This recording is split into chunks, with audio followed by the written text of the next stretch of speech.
서울 집값 1억 떨어졌다. 이런 이야기가 있어요. 이제 안 그래도 지금 대출 규제 때문에 거래량이 줄고 이러고 있는데 갑자기 서울이 1억 떨어졌다 그러니까 화들짝 놀라서 찾아봤습니다. 무슨 이야기인지 한번 알아보도록 하겠습니다. 아파트는 망고쌤. 자, 서울 집값이 진짜 1억이 떨어졌을까? 일단 팩트 체크부터 들어가 보도록 하겠습니다. 11억 넘던 아파트가 어떻게 집주인 비명 순환매 사라졌다 뭐 이런 기사들이 나오고, 물론 뭐 신문에 따라서 항상 보면 논조라는 게 있는데 파이낸셜 뉴스의 논조는 뭐 대략 뭐 이렇더라고요. 매일경제 서울 아파트 실거래가 올해 처음으로 떨어졌다 이런 이야기도 있습니다. 그래서 이제 어떻게 되는 거예요? 진짜로 1억 떨어졌는지. 우리 서울 부동산 정보 광장에 보면은 서울 부동산 정보 광장에는 거래량만 나오는 게 아니라 평균 실거래 가격이 나옵니다. 그래서 1억 떨어진 서울만 한번 보자. 자, 2023년 11월에는 10억대의 서울 아파트 평균 거래가가 형성이 되었다라는 거고, 이게 서서히 오르다가 2024년 9월에 12억 4천을 찍고 서울 아파트 평균 거래 가격이에요. 12억 4천을 찍고 지금 11억 6천이다. 10월달. 아직까지 집계가 남아있긴 하지만 가격이 1억이나 떨어졌지 않냐 이런 이야기인 거죠. 여기 12억인데 여기가 11억 6천이니까 1억 정도 떨어졌다 이런 이야기예요. 맞죠? 팩트죠. 그런데 서울 아파트 평균 가격이 아니고 평균 실거래 가격입니다. 실거래된 것만 했을 때 그렇다라는 거죠.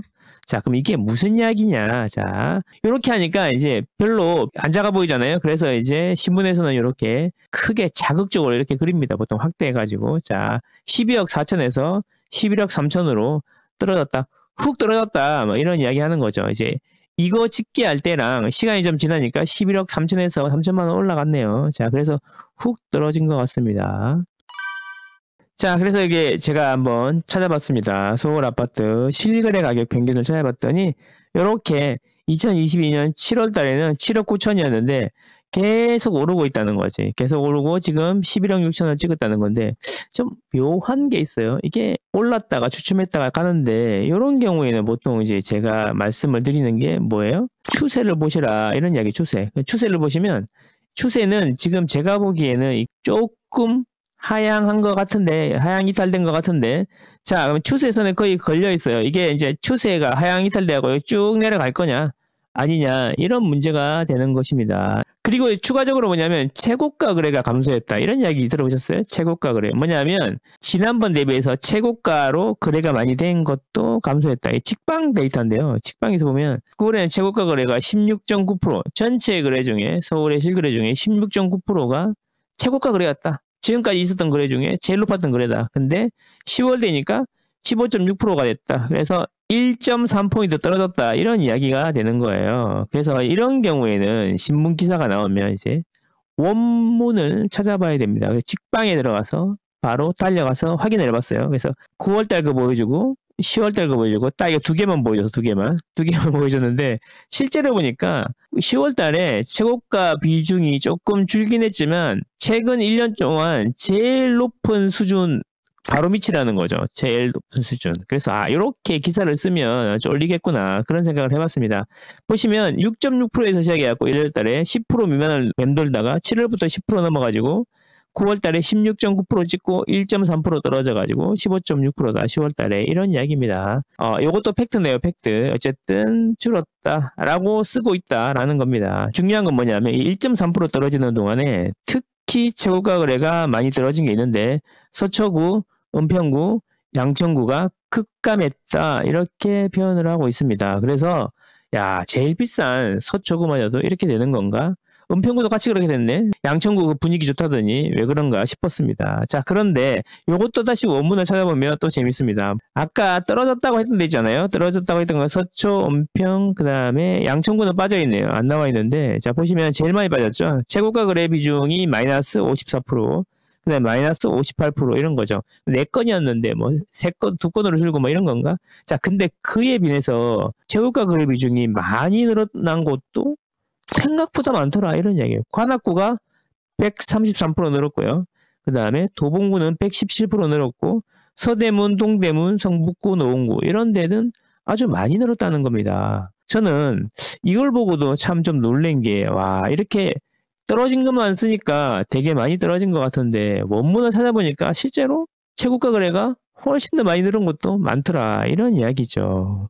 자, 그래서 항상 말씀드리지만 예전부터 말씀드렸죠. 뭔가 나오면 원문을 찾아보는 습관을 들여라, 이 말씀을 드립니다. 근데 여기서 잠깐 제가 이걸 찾아보면서 중요한 걸 하나 찾아냈습니다. 뭐냐면 잘 보시죠. 평균 거래가. 평균 거래가. 그러니까 평균 가격이 아니라 평균 거래가야. 이거를 헷갈리면 안 되는 거지. 우리가 1억 빠졌다 그러니까 가격이, 아, 서울 아파트가 전체적으로 평균 1억이 빠졌나? 이렇게 생각할 수 있잖아요. 근데 그거는 평균 가격이고 평균 거래가라는 거죠. 평균 거래가. 자, 그러면 평균 거래가면은 고가 아파트가 좀 덜 거래가 되고 저가 아파트가 좀 많이 거래가 되면 평균 거래 가격이 내려가는 거 아닙니까? 그렇죠? 그렇게 될 수 있잖아요. 평균 가격이랑 평균 거래가는 다른 거니까.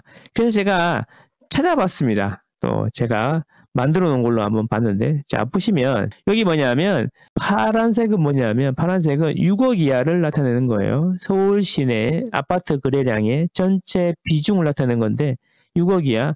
요거 이제 남색은 9억 이하, 그 다음에 15억 이하, 그리고 15억 초과 이렇게 되는 거죠. 자세히 보시면 10월 달은 6억 이하, 9억 이하 거래가 계속 늘어나다가 정점을 찍고 있다. 그리고 최고가 15억 이상 되는 아파트 거래량은 비중이 많이 줄었다. 그래서 결국에는 제가 보기에 평균 가격이 1억이 떨어진 것은, 평균 가격이 떨어진 게 아니라 평균 거래가가 1억이 떨어진 것은 고가 시장보다는 저가 시장의 거래 비중이 커서 그런 것 같은데, 그래서 1억이 떨어졌다라고 해서 놀랐는데 알고 봤더니 1억이 떨어진 게 아니라 저가 시장이 거래가 활발해졌다, 이런 거를 알 수 있었다라는 겁니다. 그래서 지금 서초구에, 강남구에 아파트 가격이, 거래 지수가 마이너스가 됐나요? 아니지 않습니까? 지금 제일 뜨거운 데가 서초, 강남 아닙니까?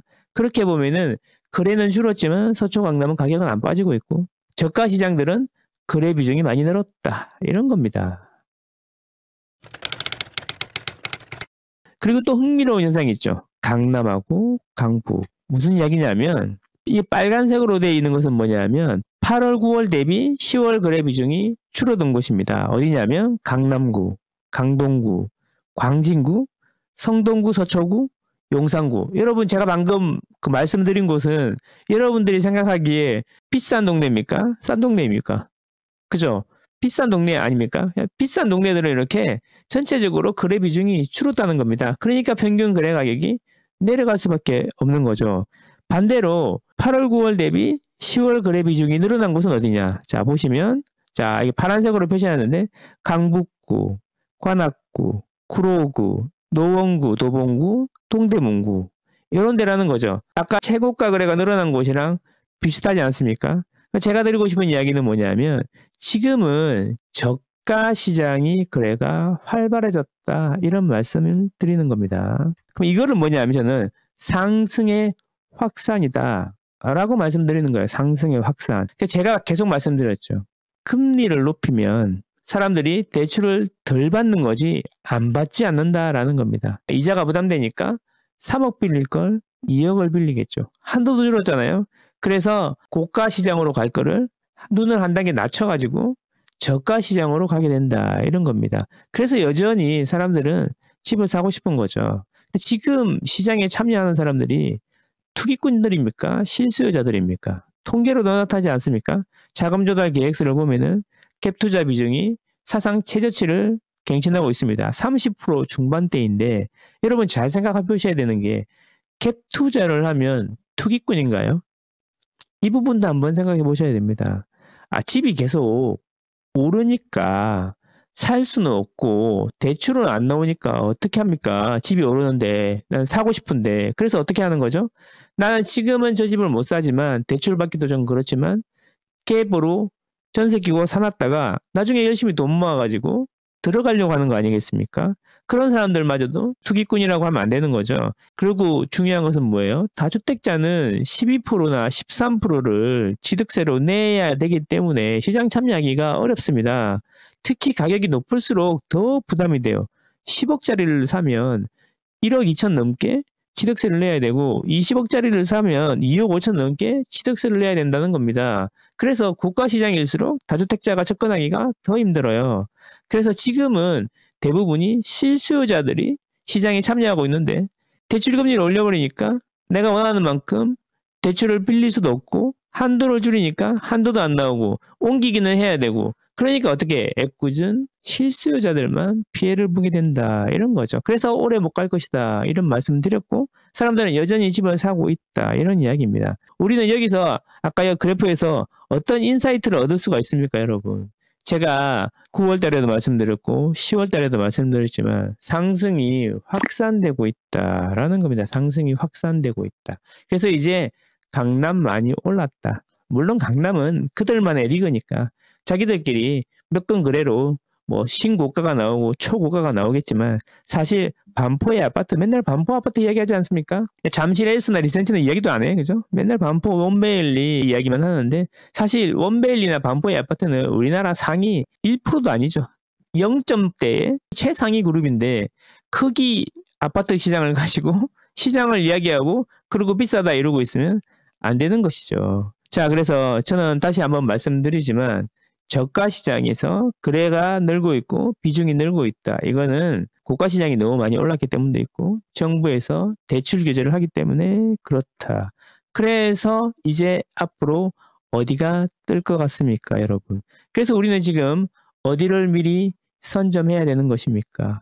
갈아타기를 하거나 미리 전세를 끼고 사놓으시는 분들은 상당히 중요한 시기가 왔다. 제가 보기에는 이게 2024년 하반기는 다시 없는 매우 중요한 시기다. 그래서 여러분들이 내 집 마련을 생각하신다면 정말 신중하게 빠르게 움직이셔야 되는 때가 아닌가. 저는 그렇게 생각합니다. 여러분들은 현명하시니까 좋은 결정 하시리라 생각합니다. 감사합니다.